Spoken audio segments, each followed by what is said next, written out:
Dashcams are commonplace on cars, and they offer quite often a vital piece of information in the event of an accident or a claim. And to be honest, I'm not sure how long it will be before some insurers are actually insisting that they are fitted. But what if you want the same kind of thing for your motorcycle?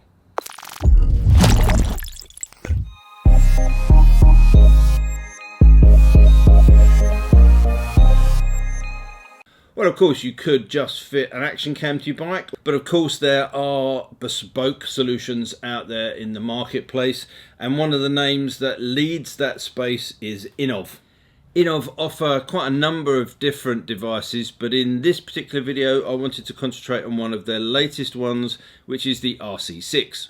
The RC6 gives you a 2K front and a 1080p rear camera, as well as a rear-facing radar with blind spot detection, and that is indicated via small LED panels that fit on your mirrors. The whole system is IP67 rated, so you don't have to worry about water getting into those sensitive electronics, and you can fit an SD card into the system to record your footage, and you can go up to a whopping 256 gigabytes. But I'll cover off all of those details later in the video when we actually test the system. You get everything you need in the box, which is very nicely packaged, and this includes full, easy to follow instructions and various mounts giving you flexibility and fitment. The first thing that strikes you when you open the box is just how well made this is, and all of the parts and fittings and connectors are of very high quality.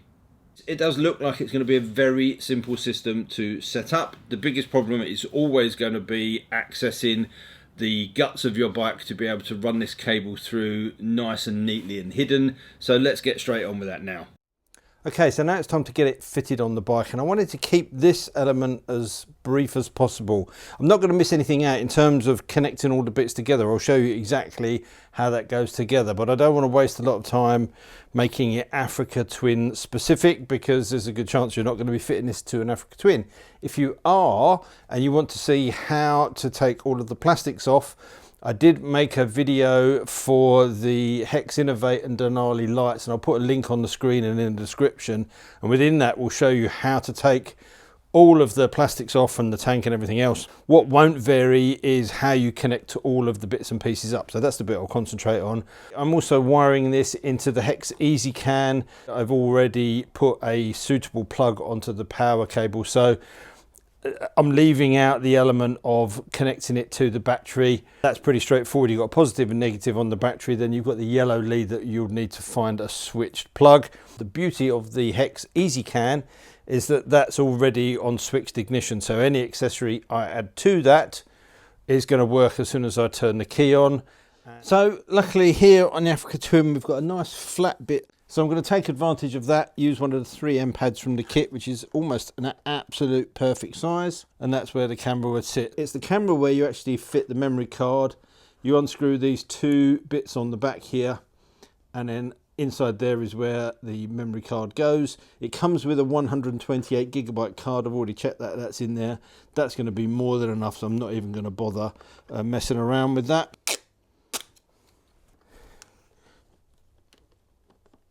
So this I would recommend probably leaving for 24 hours before you ride with it, just to make sure it is bonded. That was pretty painless. That's all routed up through to the back here. This area here is probably the best place for this to go. I could probably put a little bit of Velcro on the back of that and stick that down somewhere around here. The next thing to do then is to install the little third eye devices. Now it obviously makes sense to put them up in the wing mirror somewhere, so that you've got them in your line of sight. But to be honest, you could put these anywhere. You don't have to have it on the mirror or attached to the mirror, because running the cable down the handlebars and then somewhere is pretty clunky. With my Jivvy mount, I've got these little flat pieces here. So it struck me that that is actually an ideal place to put that. It's easy to see, and it makes it much neater to be able to run the cables down and through out of the way without them having to kind of snarl up anything else. So I think that's what I'm going to do. So these are mounted in the same way as the camera. In the box there's a little adhesive pad. You just get those stick them on there. So we have the power cable, the front camera cable, and both of the blind spot detectors up through and connected to the box here. The only bit that's not plugged in is that rear sensor. As you can see, I've managed to get that mount on the back, again using the adhesive so I don't have to drill anything, and that actually sits quite nicely on the back here. I don't think it doesn't interfere with the light. I could put it all the way out there, but I think there is going to be the safest place. And then it's this wire up here, and I'll show you in a second where that's going to go.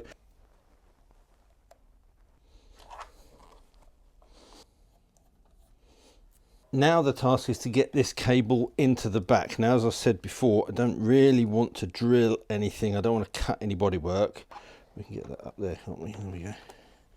What I want to do is run it along the seam at the top, because there is a little bit of a gap at the bottom where the seat goes, and that is going to allow that cable to go in there. It's quite a thick cable, but that's going to allow it to go in there without creating any pinch points. And I think the beauty is, once the seat goes into place, obviously you've got this bit of wire here, but this bit is going to be hidden by the edge of the seat. So all you're going to have is that little bit that comes out of the back and round. I can live with that. I'd rather do that than cut into this beautiful bodywork. So there you go, everything's all now wired in. The power cable connected into the Easy Can. Again, I can't speak highly enough of these things. They do make wiring stuff like this in so much easier.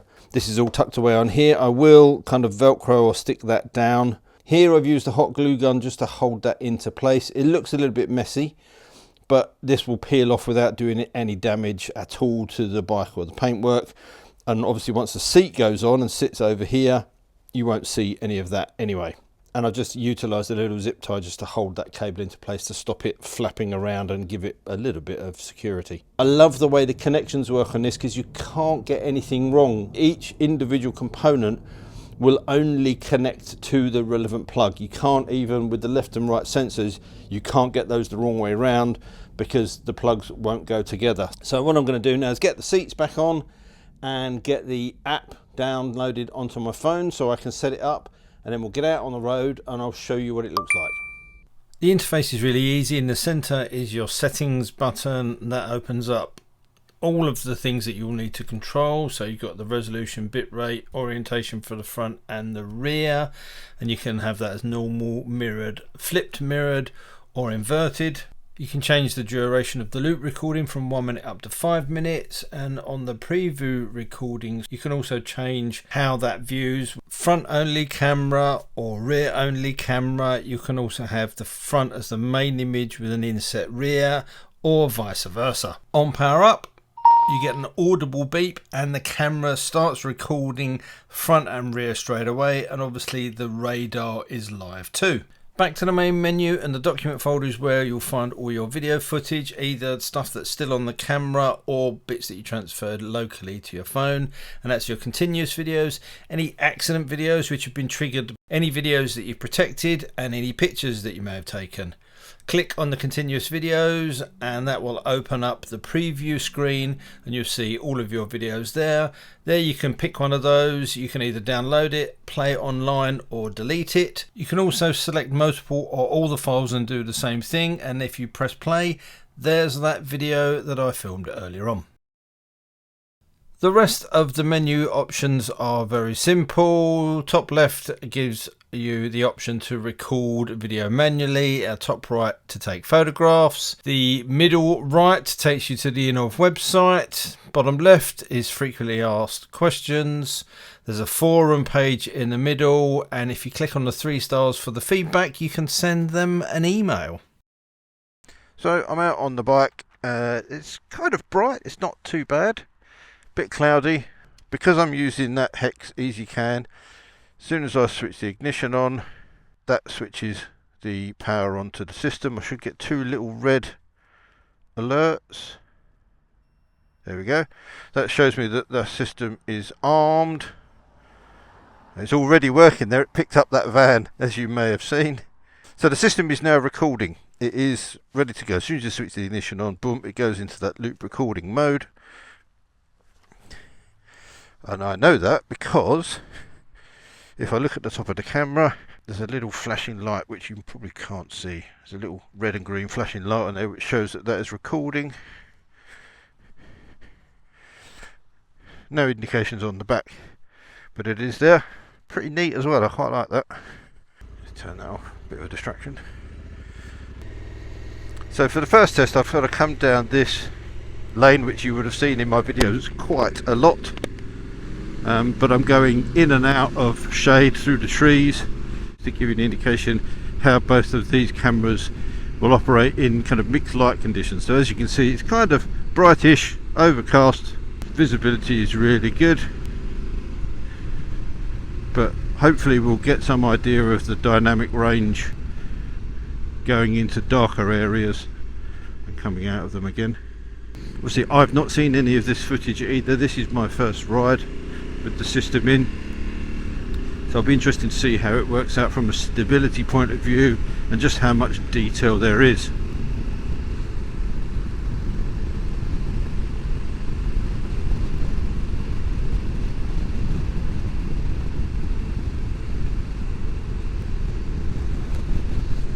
And as I said in the installation, it was incredibly easy. The thing I really like about it is the fact that all of the connectors are their own individual fitting, so you can't get it wrong. You just physically cannot connect the wrong cable to the wrong point. And I know that might seem like I'm over egging that, but that's something that shows that there's some real thought gone into this, and you're not having to sort of trace wires back and go, is that the left one, is that the right one? It's innovative, shall we say. Right, let's see if we can get some of those radar bits and pieces working. I've now got a van.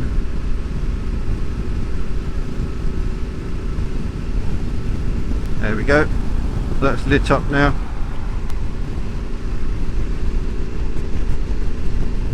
Certainly picked up the van okay. Got a little car beside me now. Will it pick that up?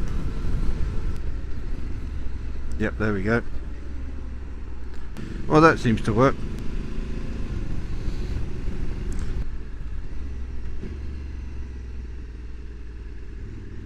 So here are the camera settings. Let's just take a look at these. So I've got the two cameras there, 2K and 1080p. Loop recording, it records every minute. You can change that to 3 minutes, 5 minutes, whatever it might be. We've got a mic volume. We can set that either up or down. Let's go up to 3. It shows me the capacity of the card and what the remaining capacity is. I can format it. Then in the settings I've got the gravity sensor. I can update the time, I can clear any cache, and then there's all the other details in there. If I look at my video recording, that's the view that I've got. There is a slight delay on it. Hello, as you can see. I will go out and capture night footage as well, so you can see what that is like.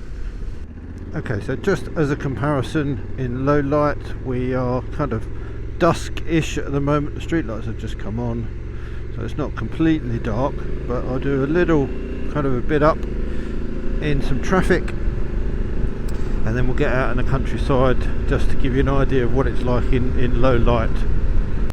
One thing that would be interesting to see is how it deals with the hot spots of the lights, whether that kind of interferes with the rest of the image or whether it kind of keeps it going. I'll probably pick the worst place to come actually this time of night, but there you go.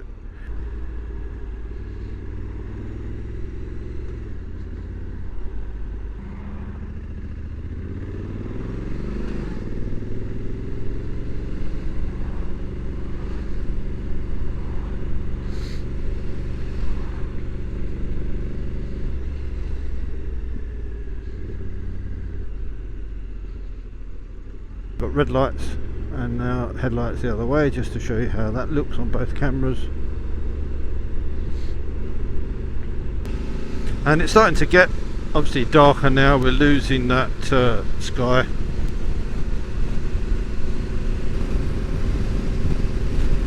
There we go, on the right hand side.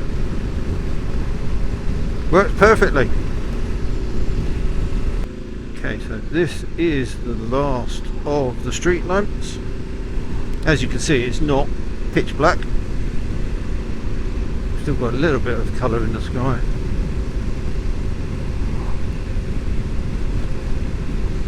And also with the mighty D7s, look at that. D7 Pros, look at that. And that's with the amber covers on the middle as well. Unbelievable lights are, and a little bit of Honda cornering light, there we go.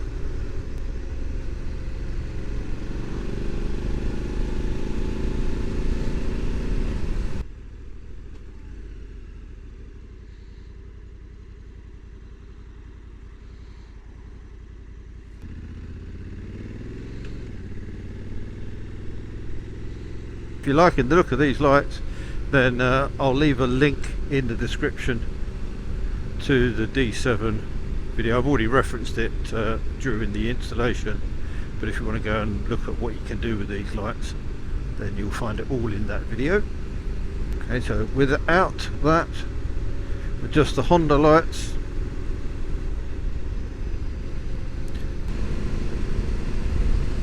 owl, well, there you go. You probably couldn't pick that out, but now obviously one of the issues with something like this, when it's rolling video content over constantly, is if you haven't got a big enough card in there, you're going to start overriding stuff. But essentially this isn't a sort of camera that you're going to be using to capture your journeys. It is there as a dash cam, and to that extent you can obviously tag videos or excerpts of videos if that's something that you want to save. So if you were to, for example, witness an accident, you could, through the phone, protect that to stop that file from being overwritten.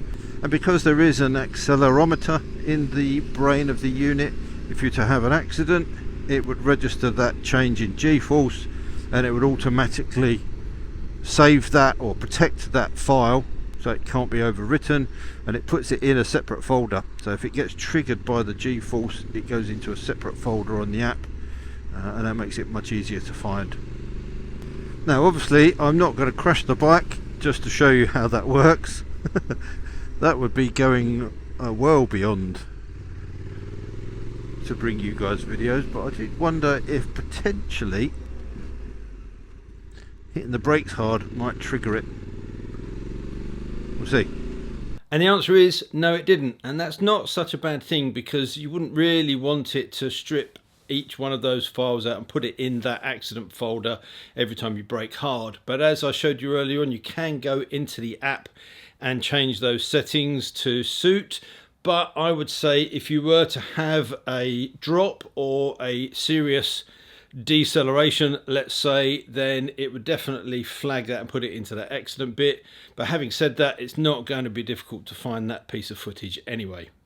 Obviously the system provides audio, as I showed you earlier, and you can change the volume from that. You do get quite a bit of wind noise from it, but obviously the sound is there for you to record anything that you might need to in the case of an accident or an emergency.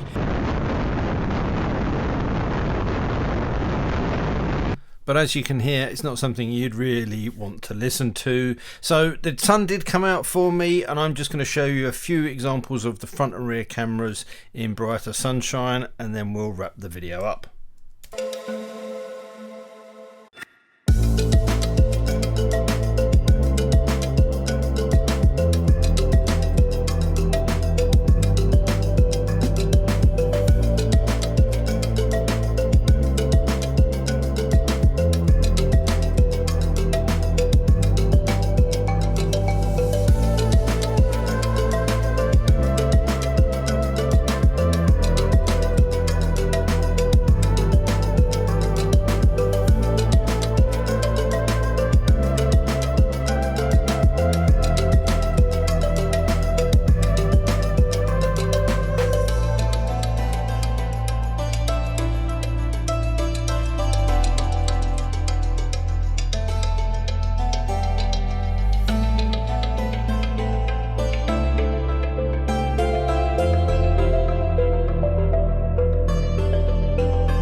Well, now you've seen that and I've spent some time with the Innovv RC6, what are my thoughts? Well, let's break those down into a few different categories. Number one is build quality. Now, as I said earlier on, I think this is very good. It is a really nice piece of kit. It's the sort of stuff that you'd expect from very high-end electronics. Everything's beautifully put together. No issues with the quality at all of the kit itself. Number two is ease of installation, and as you can see from the video, it is very simple to do. The fact that they've used those LiMo connectors means that you can't get those wrong. You physically cannot connect the wrong cable to the wrong part. The trickiest bit is actually, or the most time-consuming bit is actually just routing all of the cables through on your particular bike. So ease of installation, tick. Number three is image quality, and you do have to remember that this camera is not trying to compete with the latest GoPro, Insta360 or DJI action cameras. It's a 2K camera on the front and a 1080p on the rear. All it's looking to do is to capture clear images in daylight and in darkness, and I think it did a pretty good job of that. If you're away from street lights and kind of out in the middle of the countryside where you haven't got any kind of added ambient light, then the rear camera struggles a little bit. You can plainly see the difference between the 2K and the 1080p, and the fact that that camera on the front with the bigger lens lets more light in. But yeah, I think it works well. I think it's easy to see what it is. You can pick out number plates, so again, another tick from me. Number four is going to be stabilization, and this is where it falls down a little bit. Generally, it coped with it pretty well, and it may just be where that camera is mounted on the front of my bike that it is doing that. So at speed, you are getting those little bit of vibrations, and that can make reading number plates quite difficult. But having said that, I don't think it's too much of a problem. I could live with it. As again, we're not comparing it to action cameras. It is a dedicated dash cam, and for that purpose, I think that stabilization is fine. Number five is the radar, and I have to say that worked really well. It picked cars up at a decent level. They weren't sort of right on you before it picked it up. It worked well. If somebody came right up behind you fast, then the two lights would flash.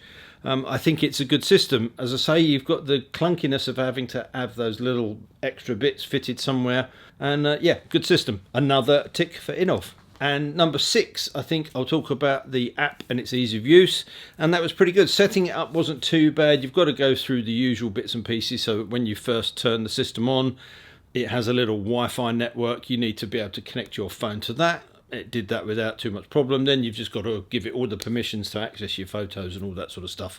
But once you've done that, the app fires up pretty quickly. You've got good control over what you're doing. It's very clear. So yeah, again, the app, no problems whatsoever. Okay, so finally, let's talk about pricing. The RC6 system, as you've seen me fit to the bike, retails at £330. If you don't want the third eye radar, then you could go for something like the K7, which is a 2K front and a 2K rear camera. That retails for £306, but I did notice on the website there is a promotion and you can pick that up for just £260, which seems like a bit of a deal to me. If you want to add CarPlay into the system, then Innovv have the N1 Pro system, so you could utilize that again to have your screen with your mirroring of your phone. But if that's wired into the system with the cameras, again, you can use that screen as a preview screen if you want to. If you want to add the third eye radar detection, then you can bundle that in and the price jumps up to £492, but then you have got an all singing, all dancing system on your bike. I'll leave a link in the description down below, so if you do want to go away and have a look at these in more detail, look at all the different options that you've got, the different kits, the different bundles, all of the accessories, you can go and do that, and you can place your order through there. And it does appear that there are some discount deals going on at the moment through the site. I hope you found the video useful. I've tried to keep it as short as I can, but obviously there's a lot to cram in when you consider the installation and the app and looking at the footage and all the bits and pieces. Thank you for bearing with me. It's very much appreciated. If you have got any questions, then let me know in the comment section down below and I'll get back to you as soon as I can. And all that leaves me to say is until next time, thanks for watching, take care, ride safe, and I'll see you soon. Bye.